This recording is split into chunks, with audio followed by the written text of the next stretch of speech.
If you're feeling lost and not knowing what to do with your life, but all you want to do is just be yourself, then this series might be for you. Welcome to the process of becoming me. This is episode 2. Let me help you get your life back together and finally find your true self. Also, this is coming from someone that used to live by everyone else's standards but her own. So let me share my story with you and inspire you to write your own. So the last episode ended with, how to become yourself, you'd have to get to know you, right? And I said that I'd explain how I got to know myself more in this video, but I feel like I should share how I was like before I get to how I changed, from being a version of me that was not aligned with me at all to slowly finding myself every day a bit more. So I will get to how I started to get to know me better in this video, but let me just give you a bit of a backstory of the me that existed within me until just a few years ago. I feel like that might be somewhat important for me to share first. So, the me back then used to, I feel like, always live according to how she thought she should, or according to society or people close to her, just according to anyone that had like some kind of impact on her. And you know what? It turns out so many people's opinions really impacted me a lot back then. Like, those opinions mattered a lot to me. That was until there was a certain moment in my life, like, how do I explain this? It was kind of like a turning point, I would call it that. It was after that I slowly started to change, or at least I knew that I wanted to change. But before that, I remember I was trying so hard to live as I should and as a so-called good girl. And I tried my best, like, all the time. It probably started at a pretty young age for me, like, feeling like I had to behave perfectly with no flaws at all and, masking my emotions and learn to read the room and adapt to it instantly, like, be it with people, situations, just anything. I was like, constantly training myself to fit in and be a different me at any situation, like, a perfect me to that moment, to the extent that I could. And it did work most of the times, and I was pretty quickly getting labeled as that well-behaved, modest, good girl, and I felt like I needed to keep this label. So more and more, without me even knowing I was doing this, I was kind of starting to develop as a puppet that could like adapt to any environment I was in. And with that, I was like, I was a good daughter, I was a good sister, a good friend, like I was good to everyone and anyone around me. And as I was getting more and more of these good labels, I was more and more feeling like I had to stick to those.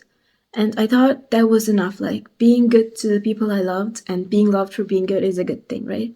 At least that's what I thought back then. So mistakes were not allowed at all. Like, if I did make a mistake, which I now would not even see as a mistake anymore, I used to blame myself so much, like, for the tiniest things, really. But, obviously I'm not perfect, no one is. So over the time I discovered so-called flaws within me, flaws that would not really fit into my perfect image.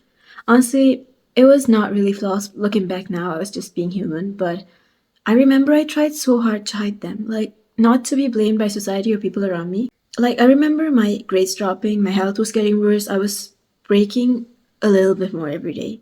But you know what? The people around me, like, for so many years, still thought that I was doing well.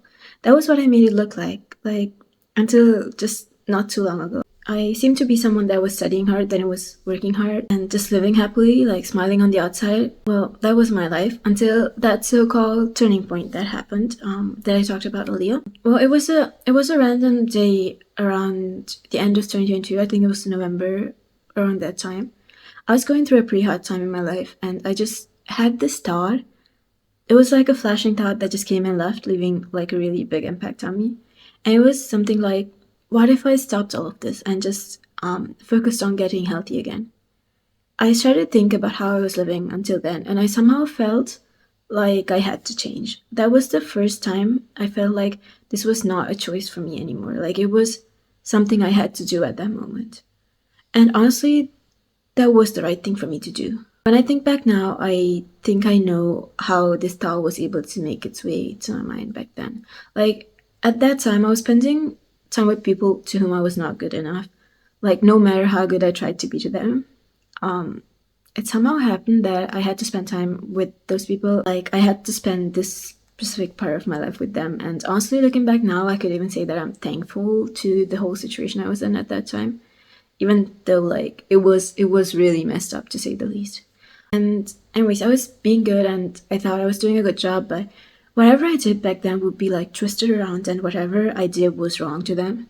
And I wasn't even doing anything wrong. Like, I was just living my life, and people thought they had like some kind of right to judge me for how I was living. And that's when I started to realize that it was actually me that let those people's words have an impact on me. Like, it was me that was trying so hard to be good to people to whom I could never be good enough. And maybe I shouldn't have even, like, I didn't need to be that good to them, you know?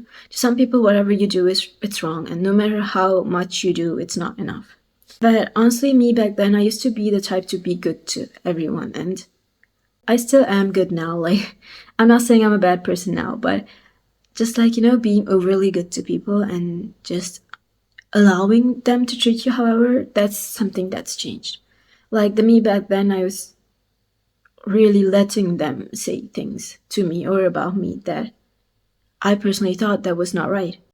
And so yeah, so no matter what, they had something to pick on me, and I wasn't even like, and it wasn't even like matters that involved them. Like, it was about my life and my choices and the way I lived my life, and it had like nothing to do with them, honestly. And like, why would anyone even care about how I live my life? Like, it's my life, right?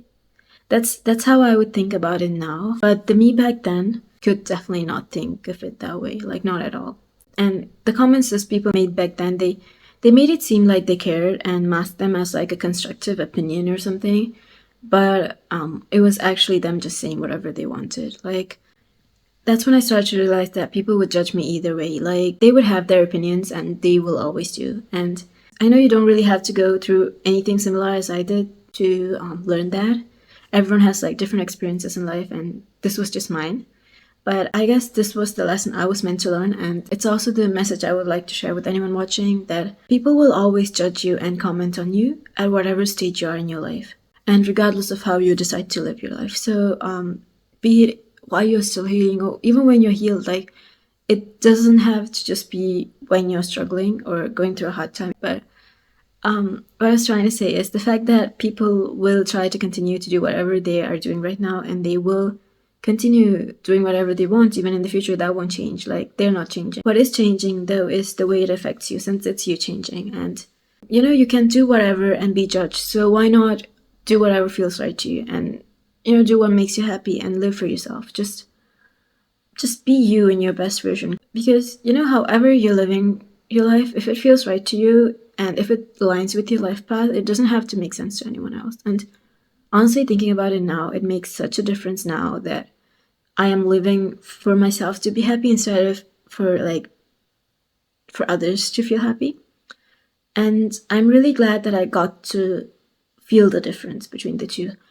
And well, I think the reason I can feel the difference now is because I already know the feeling of living for others' happiness, like for living for others to be happy. And I guess I was meant to experience that to be able to appreciate what I have now, like the way I'm living now. And I'm really grateful even for the hardships I had to face back then, because that's what made me the me I am now. Like, that really did make an impact on the way I think now. But anyways, getting back to the beginning of this video where I said that I'd get back to the last episode.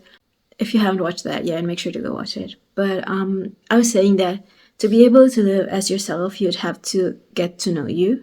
Now, how do we get to know us? Well, I can't really give you a step-by-step tutorial on that. But what I can do is tell how it worked for me. So I started to heal in solitude, like spending a lot of time with myself alone. Just like how you would spend time with someone you would want to get to know, like be it a friend or whoever, really. I just did the same with me. You know, as if I was getting to know myself, and as if I was the person sitting across of me, and I would try to get to know her. Like, I set the intention first that I truly want to get to know me as the real me, and like behind all of those masks that were showing on the outside, like just the real, authentic me.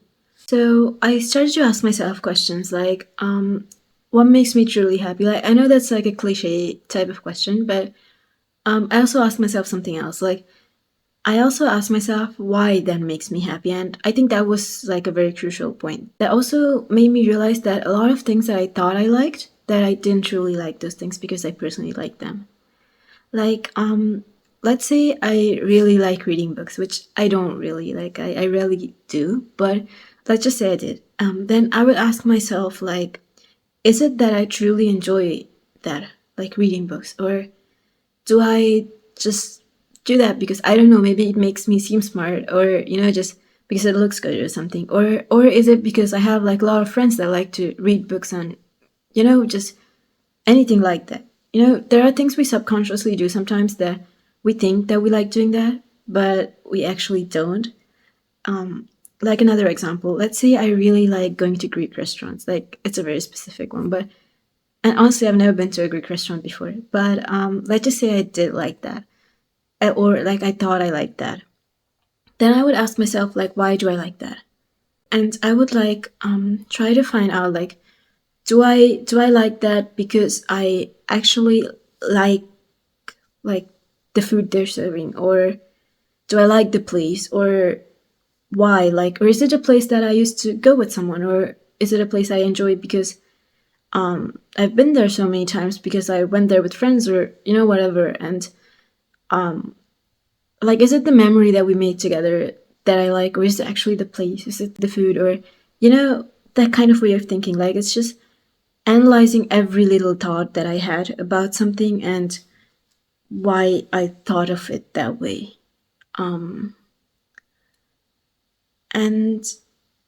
that was really important to me because if you lived like almost all of your life being like there for others and making them happy, you'd know more about others' likes and dislikes than your own. And it's easy to kind of think you know what you like, but maybe you really don't know what you like. Like, sometimes you really don't know because you have never paid attention to what you actually like, or not. And it really does take a lot of time and effort to break patterns that we've been like living with for so many years. It takes a lot of energy and willpower to do that. But I'll get more into that in my next episode. So make sure to follow me for more, and let's see each other in episode 3 of this series called The Process of Becoming Me. Thank you for watching.